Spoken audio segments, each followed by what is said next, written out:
Como os acabo de decir, vamos a realizar esta lectura, capítulo 6 de Lucas y versículos 24 al 31, pero os quiero recordar que antes, en la semana pasada, habíamos leído las bienaventuranzas o el resumen de las bienaventuranzas que trae el Evangelio de Lucas, y ahora haremos mención a ello también otra vez. Pero fijaos esta lectura desde el versículo 24. Dice: pero ay de vosotros los ricos, porque ya tenéis vuestro consuelo. Ay de vosotros los que estáis saciados ahora, porque tendréis hambre. Ay de los que ahora reís, porque lamentaréis y lloraréis. Ay cuando todos los hombres digan bien de vosotros, porque así hacían sus padres a los falsos profetas. Pero a vosotros, los que estáis oyendo, digo: amad a vuestros enemigos, haced bien a los que os aborrecen, bendecid a los que os maldicen, orad por los que os maltratan. Al que te hiere en la mejilla, preséntale también la otra, y al que te quita el manto, no le impidas tomar también la túnica. A todo el que te pide, dale, y al que te quite lo tuyo, no se lo reclames. Y conforme deseáis que os hagan los hombres, hacedles igualmente. Hasta aquí pues la lectura en la palabra de Dios, y vamos a entrar ahora dentro de un momento pues en nuestro texto, en el texto que vamos a comentar. Antes de esto, quisiera poner hoy los anuncios también delante, antes del final. En primer lugar, queremos decir que, como ya sabéis todos, nuestro hermano Pepe falleció esta semana pasada. Queremos dar nuestro pésame a nuestra hermana Olga y decirle que estamos con ella y que todo nuestro cariño y nuestra ayuda estará siempre acompañándola. Él fue ya enterrado y bien, pues tuvimos un acto de despedida, y hemos de destacar que a lo largo de toda su enfermedad nuestro hermano Pepe tuvo una serenidad y un comportamiento ejemplar. El Señor lo ha recibido en su gloria conforme a la promesa de la palabra. Bien, otra cosa es que el próximo domingo, Dios mediante, vamos a estar en Tenerife, de manera que nuestra presencia allí será en vivo. Ahora ellos nos están viendo y escuchando a través de la transmisión que se está haciendo vía internet, pero el próximo domingo pues estaremos allí. Nos alegra mucho decirlo. Es probable que conmigo vengan dos ancianos de la iglesia, nuestro hermano John Insig, y si es posible también vendrá nuestro hermano Sapiño. Y vamos entonces pues a visitarles, a fortalecerles, a ir organizando poco a poco la vida de aquel grupo de hermanos, a darles aliento y desear que de alguna manera crezca allí y se establezca un testimonio reformado, un testimonio que con paz, con unidad, con verdadera transparencia en todo, pues ensalce la obra de nuestro Señor Jesucristo. Así que estaremos allí ese fin de semana. El predicador que estará aquí será el pastor Eugenio Fernández, que ya me sustituyó en mi anterior ausencia, y os ruego a todos que el próximo domingo, como no habrá estudio, el estudio de la mañana, el estudio de las 10:30 no se hará, pues os ruego que a tiempo, lo más temprano posible, quiero decir antes de las 11:30, estéis todos aquí, ¿verdad? Y que pueda empezarse el culto pues en las condiciones habituales y normales. Así que tenedlo en cuenta y por favor estad aquí puntuales para el culto de las 11:30. Y yo creo que estos son todos los anuncios. No sé si el boletín estará la semana que viene. Ya está. El boletín para este mes ya está a disposición. Es un boletín sobre el tema de la familia y lo he escrito pensando, aunque tal vez con un poco de retraso, en todas las cosas que ocurren hoy día en torno al concepto de familia y en torno a los intentos que hay desde el punto de vista secular, desde el punto de vista de los no creyentes, de entorpecer, incluso de destruir la propia idea de familia, de minar la autoridad de los padres y de dejar pues, que la idea de familia desaparezca poco a poco. La idea de familia es una idea bíblica, absolutamente necesaria y consustancial con la fe cristiana, pues ahí tenemos descritas las funciones de los padres, de los hijos y de todo lo que constituye eso, el bien que representa para la Iglesia de Dios, porque la Iglesia de Dios se construye ciertamente con individuos, pero siempre a partir de la familia. Bien, como ya sabéis, pues este tema es un tema candente, no solo aquí en este país, sino prácticamente en casi todo el mundo. Pues hay una oleada de un espíritu destructivo de lo que ello representa, la familia y su función en la sociedad y su función en la Iglesia. Bien, pues esos son todos los diferentes aspectos de los anuncios y vamos a concentrar nuestra atención en el Evangelio de Lucas, capítulo 6, y os recuerdo que la semana pasada estuvimos haciendo un muy rápido comentario de estas bienaventuranzas que aparecen que en realidad son prácticamente tres bienaventuranzas de las 10 que tradicionalmente se presentan como en el Evangelio de Mateo. De todas esas bienaventuranzas, aquí se habla de los pobres, se habla de los que tienen hambre y se habla de aquellos que aborrecen y excluyen e insultan y rechazan vuestros nombres como maligno, ¿verdad? Es decir, el ataque que se hace a la Iglesia de Dios.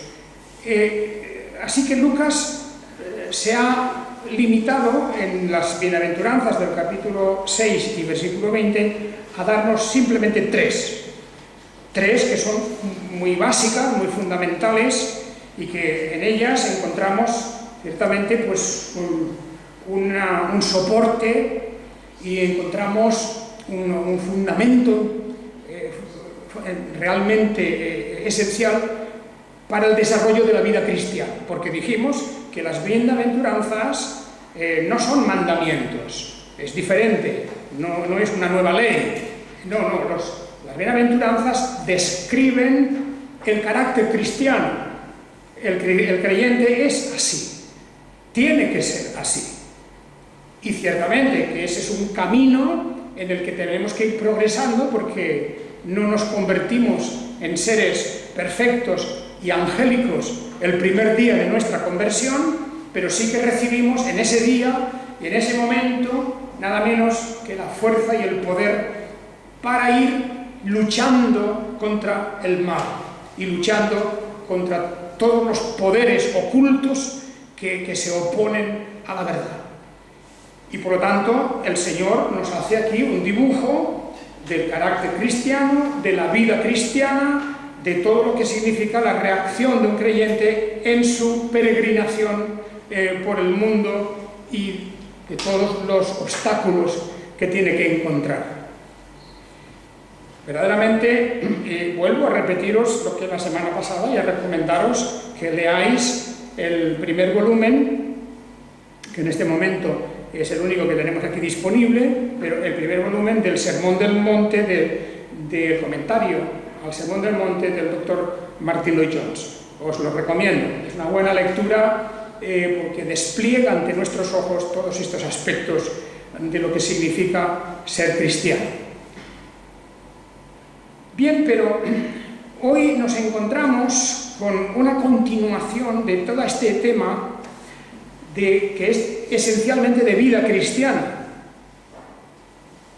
Nos encontramos con que el discurso del Señor se prolongó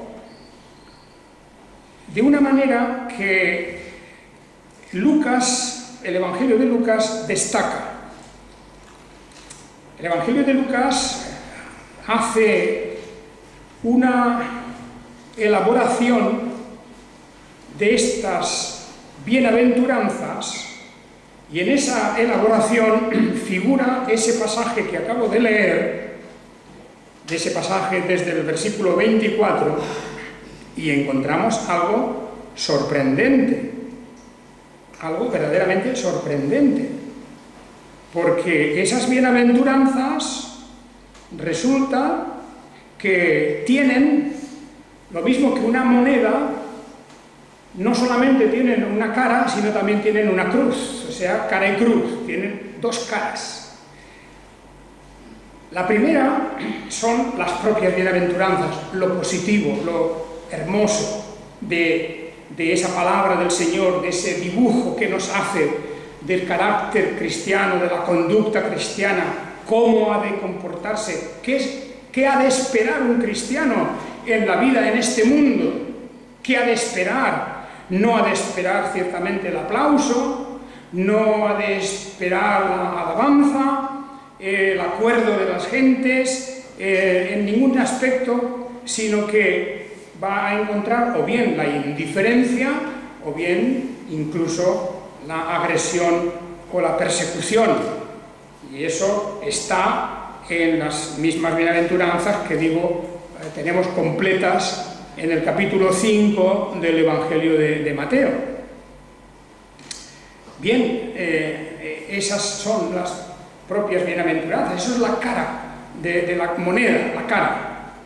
Pero Lucas nos dice, hay un revés a todo esto. Y por eso, en el título que tenemos aquí hoy de esta explicación, de este comentario, pongo el revés de las bienaventuranzas.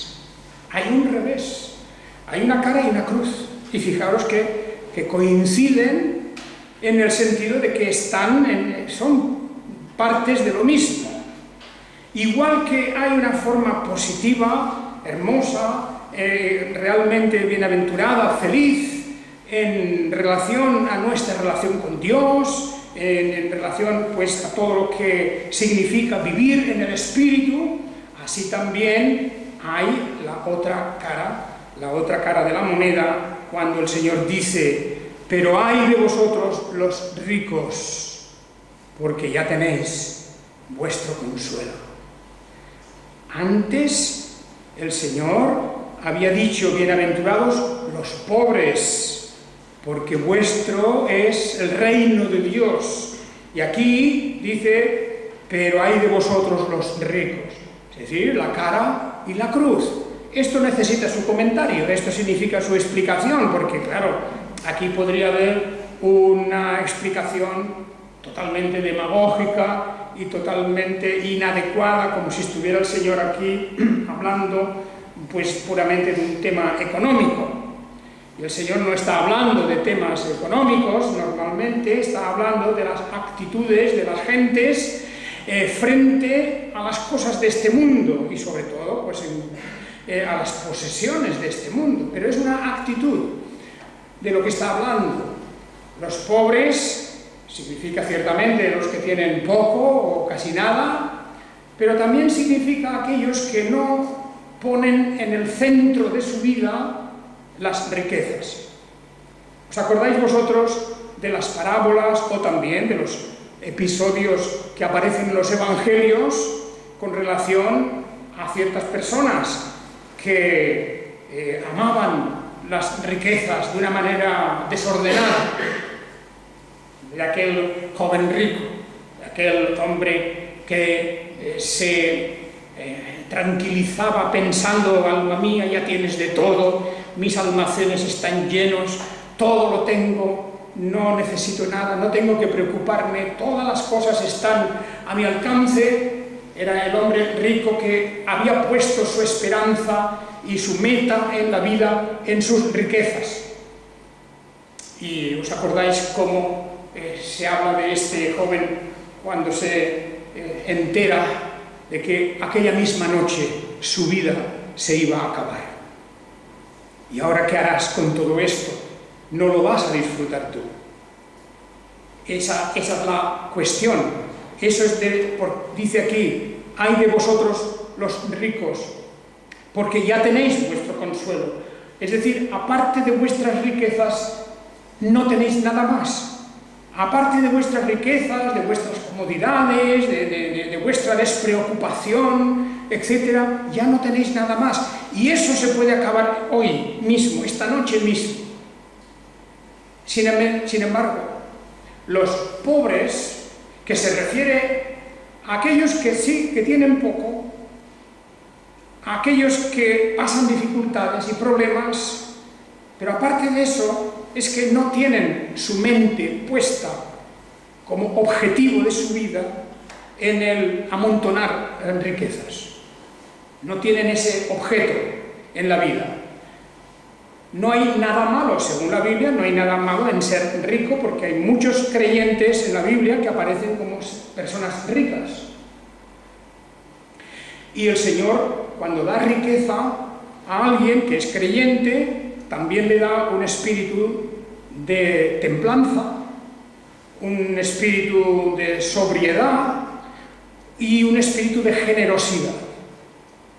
Por eso se nos estimula en las Escrituras a que trabajemos, pero que también tengamos puesta nuestra mirada en las necesidades de otras, para que podamos compartir, dice el apóstol Pablo, para que podamos compartir con otros. Porque la riqueza puede crear un egoísmo, un aislamiento, el que se retira para pertenecer solo al club de los ricos. Y esa riqueza exagerada, innecesaria, puede constituir ciertamente el objeto de la adoración de ciertas personas. Si un creyente es rico, y eso repito que es muy legítimo que lo sea, pues tiene que orientar su riqueza y su situación de abundancia para el bien de otros y para administrar las cosas en orden y con justicia.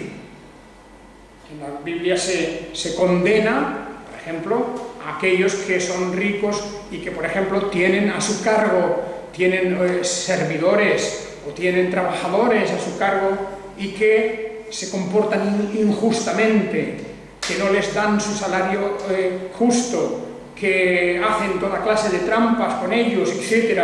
Eso está condenado en las Escrituras ya del Antiguo Testamento y del Nuevo Testamento. Y en ese sentido, la riqueza se convierte en una maldición para ellos. Pero una riqueza que Dios puede dar por su providencia y porque en su soberanía Él reparte como quiere, pues una riqueza bien llevada, una riqueza apropiada, ciertamente que es algo que puede dar gloria también a Dios.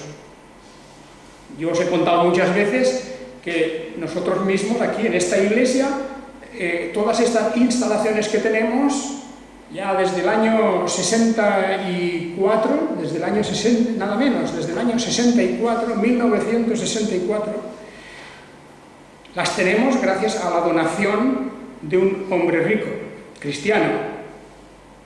Todo esto fue una donación. Un hombre rico, cristiano, que quiso mostrar su amor y su esperanza para esta obra, para la gloria de Dios, para la predicación del Evangelio, y él puso una parte de su riqueza, como había puesto para otras muchas cosas. Bien, ahí está un ejemplo, simplemente como hacen otros muchos hombres de negocios, hombres ricos, hombres que Dios ha prosperado y que han vivido incluso de una manera modesta, y su riqueza la han empleado dando mucho para la obra de Dios. Un gran ejemplo de generosidad, de no tener la mano apretada, de no querer sacar nada, de esa forma en que a veces se comportan muchos que tienen en abundancia. De manera que fijaos, dos caras de la moneda. Bienaventurados los pobres, por un lado, porque sí, también hay una felicidad en la pobreza. Y muchos dicen, bueno, pero la pobreza trae tantos problemas, tantas miserias, etc. No estamos hablando tampoco de la pobreza extrema, como la encontramos en algunos lugares, como resultado de injusticias, de guerras, de tantas cosas como hay hoy. La idea del pobre aquí en la Biblia es la idea de la persona sencilla. Es no del que se está muriendo de hambre, eso ya casi ni se puede llamar pobre, sino que está hablando de aquellos que viven de una manera sencilla y que no tienen recursos para grandes obras, para grandes cosas, para grandes lujos. Pero también habla de los pobres de espíritu, que significa los humildes. Eso también, esa pobreza que trae el hecho espiritual de la humildad. Y frente a eso, los ricos. Los ricos, como acabo de explicar, los ricos que utilizan, que han puesto su esperanza en las riquezas y que la utilizan como para desarrollar su soberbia y su orgullo y demostrar lo grandes que son. Han puesto su esperanza como aquel joven rico del Evangelio que tenía toda su esperanza puesta en su riqueza y no sabía que iba a morir al día siguiente. Bien, pues esto es lo que significa la cara y la cruz de una de las bienaventuranzas. Y sería interesante, y tal vez fuera hoy de nuestras posibilidades, coger el Evangelio de Mateo, las bienaventuranzas todas, ir buscando en las Escrituras la cara y la cruz, porque todas tienen su cara y su cruz. Contra las 10 bienaventuranzas hay otras 10 anti-bienaventuranzas, otras 10 que son al reverso, porque demuestra eso como vivimos en un mundo donde la luz y las tinieblas están frente a frente. Y de la misma manera que al amor se le opone el odio y a la verdad se le opone la mentira, y así podemos hacer una larga lista de opuestos, de contrarios, también en las bienaventuranzas, porque aquí ha dicho bienaventurados los pobres, pero ahora dice, ay de vosotros los ricos. Ay de vosotros. ¿Por qué? Dice, ya tenéis vuestro consuelo. No tenéis otra cosa, no habéis puesto vuestra mirada en nada más que en vuestras riquezas. Esa es vuestra única esperanza. Y pues ya lo tenéis todo, ya tenéis vuestra paga. No vais a encontrar nada más. Que nadie interprete esto como si fuera una forma de decir, bueno, pues todo el mundo parado y no hagamos nada para ganar el dinero. No. Al contrario, la Biblia dice, sí, hemos de trabajar con diligencia, con inteligencia, con toda nuestra voluntad, porque a través del trabajo y a través de la honradez, el Señor bendice y prospera a las personas según su providencia, a unos más, a otros menos, y lo hace, cuidado, lo hace para que pensemos no solo en nuestra situación personal, en nuestra comodidad personal, sino en la obra de Dios, en la extensión del Evangelio, en la caridad cristiana, en el poder dar a otros, en ayudar a otros. Esta es la razón por la que uno debe de esforzarse, no de esos ricos de aquí, que aquí se trata, que aquí se habla, que son precisamente los que no piensan más que en ellos mismos. Y continúa, el versículo 25, dice: «Ay de vosotros los que estáis saciados ahora, porque tendréis hambre. Ay de los que ahora reís, porque lamentaréis y lloraréis». Aquí hay esas dos referencias que tenemos, la contrapartida la tenemos también en las bienaventuranzas. Esta es la parte negativa, ay de vosotros, fijaos. Esto nos recuerda este ay de vosotros, porque ya los profetas en la antigüedad, los grandes profetas, pronuncian sobre el pueblo de Dios estos ayes. Ay de vosotros, ay de ti Israel, ay de ti Judá, porque se han apartado del camino de Dios, se han ido detrás de los ídolos. Ay de vosotros los que estáis saciados. En la bienaventuranza dice: bienaventurados los que ahora tenéis hambre. Lo contrario de tener hambre es estar saciado. Y podemos imaginarnos a quién se refiere en paralelo a los de antes, a los ricos, los que estáis saciados. Pero no solamente saciados de alimento, de comida, no. Los que dicen: ya lo tengo todo en la vida, estoy satisfecho de mi vida, de mi profesión, de mi propia familia, de mis pasatiempos, de mis amigos. Ya no necesito nada, no quiero nada más, todo lo tengo, ya soy feliz por esto. Está saciado, tiene una plenitud. Piensa, esa persona que tiene una plenitud está a reventar de satisfacción. El creyente siempre tiene hambre. Hambre de más justicia. De más justicia, que quiere decir de más rectitud en el mundo que nos rodea. En todo lo que vemos en torno nuestro, vemos un vacío. Vemos unas ilusiones falsas. Vemos cómo la gente se construye el mundo artificial que parece que les llena de todo. Pues ahí tenemos las masas que están pues satisfechas de sus pasatiempos, de sus entretenimientos, de todas las cosas que ellos consideran que son las únicas que importan. Pues ay de vosotros los que estáis saciados, porque tendréis hambre.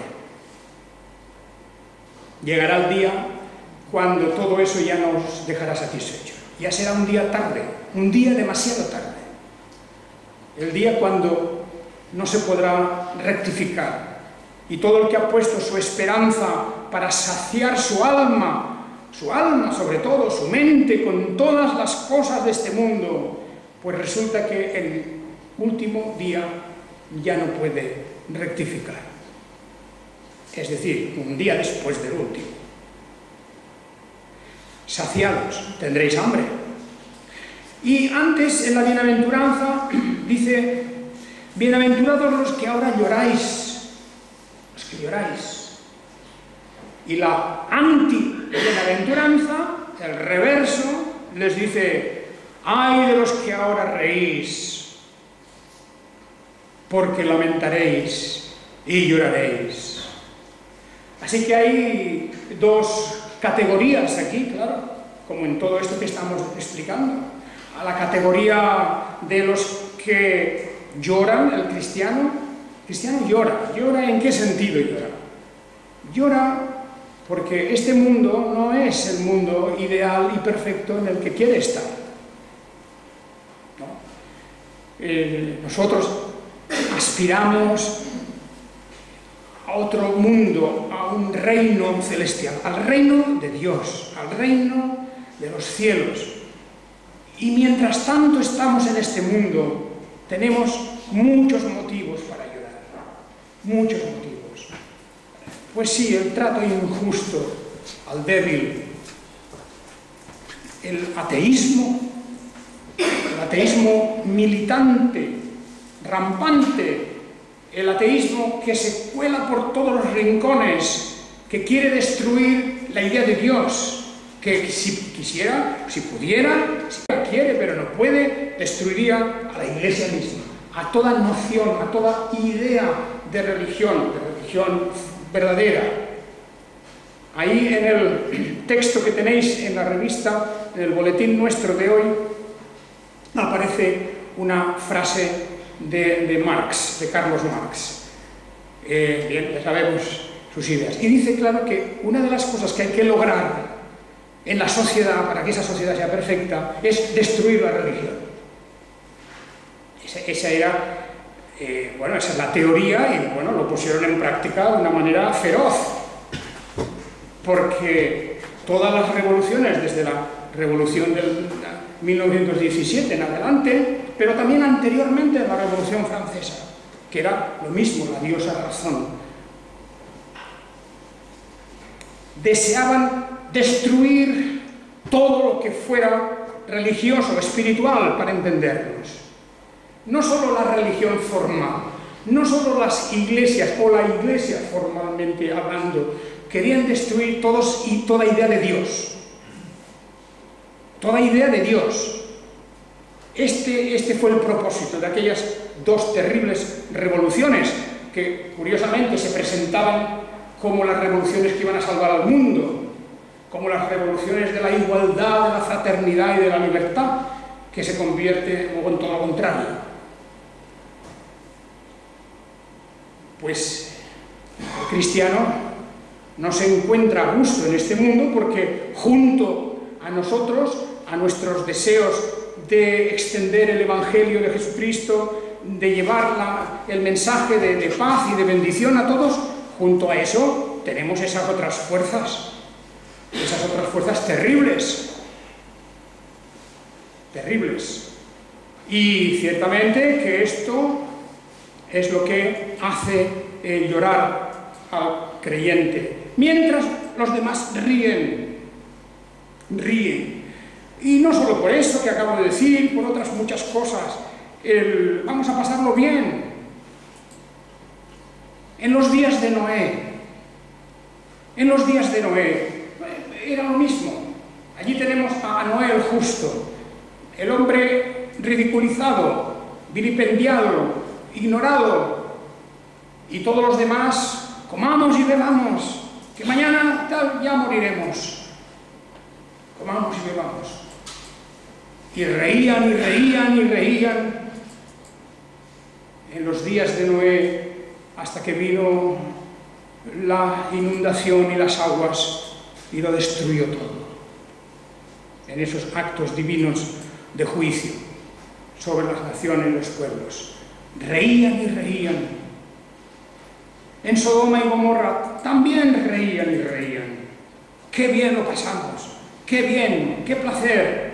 Reían hasta que vino el fuego del cielo y destruyó aquello. También reían aquí en misma Europa hasta hace poco, en los años 30 y 40, los felices años 20, ¿os acordáis de esa frase? Los felices años 20, reían y se divertían y todo era maravilloso hasta que vino la guerra. Y una guerra terrible en la que millones y millones de personas fueron machacadas terriblemente por el odio de unos contra otros. ¡Ay de los que ahora reís, porque lamentaréis y lloraréis! Y eso está ahora también en nuestro mundo. el que ríe con risa vacía, con risa que no es la del gozo del Espíritu de Dios, sino la risa vana, la risa vacía totalmente de contenido, un día lamentará y llorará. Y finalmente, en ese versículo 26, solamente vamos a llegar hasta este versículo hoy, el ay, cuando todos los hombres digan bien de vosotros, porque así hacían sus padres a los falsos profetas. Esa es una de las cosas que más atraen a las gentes. En la otra cara de la moneda, en las bienaventuranzas, bienaventurados sois cuando los hombres os aborrezcan, cuando os excluyan y os insulten y rechacen vuestro nombre como maligno por causa del Hijo del Hombre. ¿Veis?